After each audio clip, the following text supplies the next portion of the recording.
All right, let's talk espresso machine maintenance. I know you're serious about your coffee, and you send over a ton of material for this deep dive. Articles, forum discussions, even a workshop plan from Repair Café Surf Coast. Yeah, you are kidding about a treasure trove of info. Um, there's a lot to unpack here. It can definitely feel a little overwhelming, kind of like those workshop instructions, right? Yep. Daily, weekly, monthly tasks. Do we really need a spreadsheet to make a decent cup of coffee at home? Not at all. What's important is uh, building those consistent habits. You don't need to be an espresso like machine mechanic. Right. Think of it like, taking care of your car. Yeah. Little maintenance goes a long way to prevent, bigger problems down the road. Makes sense, but no need to memorize like a million different tasks. Yeah. But speaking of consistency, one thing that kept popping up in like everything you sent was this idea of cleaning after every single shot. Is that really necessary, or is that like just for the espresso purists out there? It sounds extreme, but there's a good reason for it. So those tiny bits of coffee oil that get left behind after you brew, they go rancid so fast. Yeah. And that equals bitter, unpleasant flavors in your cup. Ugh, yeah. Yeah. I've definitely tasted that before. Not the flavor boost we're going for. Exactly. So a quick wipe down of your group head, your portafilter after each shot will make a world of difference. Your taste buds will thank you. Okay, so we're adding wipe down to our like post-espresso routine, but what about a deeper clean? I saw a lot about backflushing in what you sent over. Backflushing is key. It's like a power wash for your machine's insides. I was actually curious about that. I've got that blind filter basket, the solid one. What role does that play in all of this? That blind filter basket is the magic behind backflushing. So by blocking the regular flow of water through, it allows pressure to build up and then forces that pressurized water back through the system.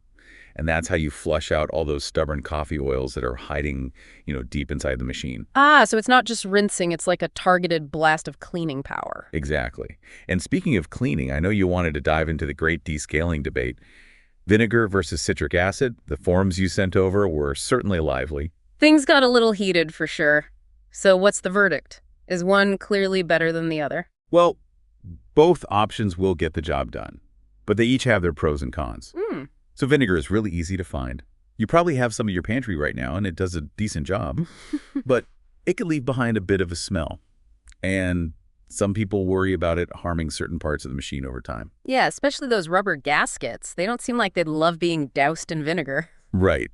Now, citric acid is much gentler on your machine and doesn't leave any lingering odors. Okay. It's a bit more specialized, though. Yeah. So you might need to order it online or, find it at a specialty store. Okay, so maybe a bit of a trade-off there. Citric acid seems like the winner on effectiveness, but you might have to, hunt for it a little. Exactly. And as always, it's always a good idea to check your machine's warranty, just in case. Some manufacturers can be very specific about what you use for descaling. Solid advice. Right. Better safe than sorry, especially if you've shelled out for, a fancy machine. Speaking of which, let's talk tools. I have to admit, I felt a little overwhelmed by the sheer number of brushes, cleaning gadgets Right. mentioned in the stuff that you sent. Do we really need a separate tool for every little nook and cranny? You definitely don't need a full-blown espresso toolkit. Okay, good. For the most part, you can get away with just a few essentials. Okay. A good group head brush is a must-have. Okay. This is for scrubbing away any residue from the group head, that gasket underneath. Right. I've definitely noticed some buildup happening there on mine. Then, of course, you'll need that blind filter basket we talked about for backflushing. Right. And to round things out, a good descaling solution.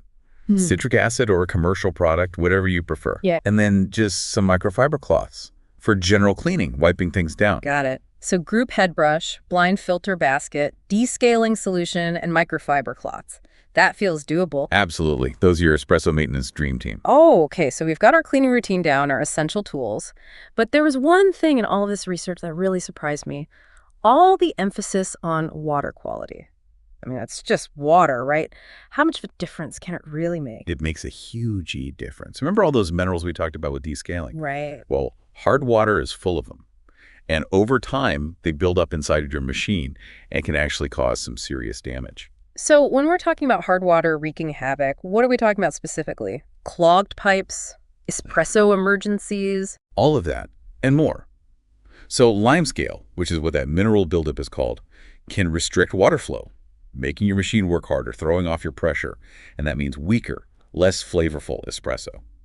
So using filtered water is kind of like preventative maintenance for our machines. Exactly. Think of it as giving your espresso machine a daily spa treatment. Okay, that analogy definitely landed. Time to invest in a good water filter. Now, you mentioned that descaling helps remove those mineral deposits, but we only touched on it briefly before. Can we dive a little deeper into what descaling actually is and why it's so important? Of course, descaling is basically a deep clean that removes those mineral deposits or limescale that build up inside your machine over time. Even if you use filtered water, some mineral buildup is inevitable. And why is it so crucial to get rid of it? Well, as that limescale accumulates, it can clog up the machine's pipes and valves, restricting that water flow. This forces the machine to work harder, which can lead to overheating and even damage to internal components. Plus, all that mineral buildup can negatively impact the flavor of your espresso. So we're talking both the taste of our coffee and the lifespan of our machines. Exactly. Descaling is a win-win for any espresso lover. Okay, I'm sold. Descaling it is. But how often are we talking about? Is this a monthly thing, a quarterly thing? That depends on how hard your water is and how often you use your machine. But a good rule of thumb is to descale every 2 to 3 months. Okay. And just to be clear, we're talking about using a dedicated descaling solution, not just vinegar. Right, because vinegar is more of a quick fix, not a long-term solution. Exactly. A descaling solution is specifically designed to break down those mineral deposits effectively and safely. So to recap, we're aiming to descale every few months with a proper descaling solution. Now, what about those trickier cleaning tasks? In the forums, there was some talk about backflushing with a cleaning agent. Is that different from a regular water backflush? It is. Think of it like this. You wouldn't just rinse your dishes with water after a particularly cheesy lasagna, right? Right. Sometimes you need a little more cleaning power. Backflushing with an espresso machine cleaner is like using dish soap. It helps break down those stubborn coffee oils that hot water alone can't quite handle. So it's like a deeper clean for those really stubborn, stuck-on residues. Yeah. What should we look for in a cleaning agent? The most important thing is to choose a cleaner that is specifically designed for espresso machines. You don't want to use anything too harsh that could damage your machine or even affect the taste of your coffee. Definitely not. And speaking of tackling those tougher residues, I remember the Repair Café Surf Coast workshop plan mentioned something about soaking certain parts overnight. Yes, soaking your portafilter and shower screen in warm water with a bit of espresso machine cleaner is a great way to loosen up any stubborn buildup, making your weekly cleaning even more effective. Ah, so it's like a pre-wash for those parts that tend to get extra grimy. Precisely. Yeah.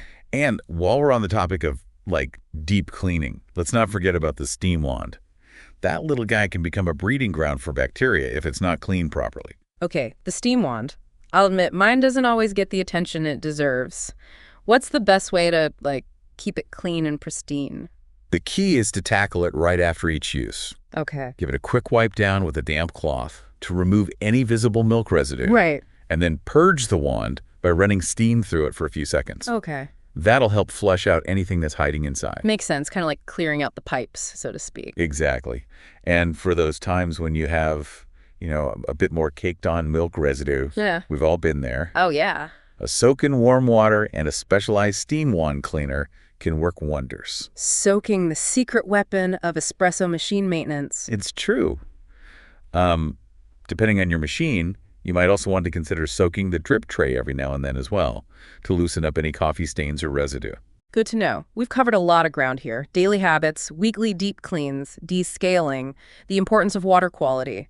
I'm feeling, I think, much more confident about keeping my espresso machine in tip-top shape. Any final words of wisdom before we wrap things up? You've really absorbed a lot. Remember, consistency is key. Think of it as a ritual, a way to connect with the craft of making exceptional espresso. I love that. A ritual. It's not just cleaning. It's part of the whole espresso experience. Exactly. So as you embark on this journey of espresso mastery, remember, a little care goes a long way. And those small efforts translate into incredible coffee, shot after delicious shot. Cheers to that. Happy brewing. I love that advice. A ritual, a way to connect, really elevating that espresso experience. Speaking of elevating, we've talked a lot about keeping things clean, but in the forums, there were a few people who mentioned upgrading parts on their machines. Is that something you've experimented with? Oh yeah, you can definitely level up your espresso game with a few choice upgrades. Okay, so what kind of upgrades are we talking about? Give me the inside scoop. Well, one of the most popular upgrades is a better shower screen. Okay. Upgrading from the stock screen that comes with most machines can lead to a more even extraction and better flavor. Ah, so it's like getting that perfect, even pour every time. What else? What other upgrades are out there? Another game changer is a higher quality tamper. Okay, yeah. That's that tool you use to press down the coffee grounds, the portafilter. Right, right. A good tamper with a comfortable grip and the right weight can make a huge difference in how evenly you tamp, which again translates to better espresso. So it's all about consistency and precision. Exactly. And don't underestimate the power of a good grinder. Oh, the grinder. That's where it all starts, right? Absolutely. A consistent grind is essential for even extraction. And a quality grinder will give you the control you need to dial in the perfect grind size for your beans and your machine. Okay, this is dangerous territory. I can see myself getting sucked into the world of espresso upgrades, going down a rabbit hole of like precision tampers and high-tech grinders. It's easy to get carried away. But honestly, even just focusing on those three upgrades, the shower screen, tamper, and grinder can make a world of difference in your espresso experience. So it's like investing in the core tools of the trade. Exactly. And it's about like finding that balance. Yeah. Right. Between enjoying the ritual of espresso making and, not getting too bogged down in the technical details. Right. It's about the journey, not just the destination. Cheers to that. Well, on that note, I think it's time to wrap up this deep dive on espresso machine maintenance. We've covered everything from daily cleaning routines to essential tools, the importance of water quality, even some fun upgrades to consider. Don't forget descaling. Oh, right. Descaling, of course. Cannot forget that crucial step. But most importantly, I think the biggest takeaway here is that a little care and attention go a long way. By incorporating these simple tips and tricks into our routines, we can all enjoy amazing espresso at home for years to come. Hear, hear. Thanks so much for sharing your expertise with us today. It's been a pleasure chatting with you. Likewise. And to all our listeners out there, keep brewing those delicious espressos.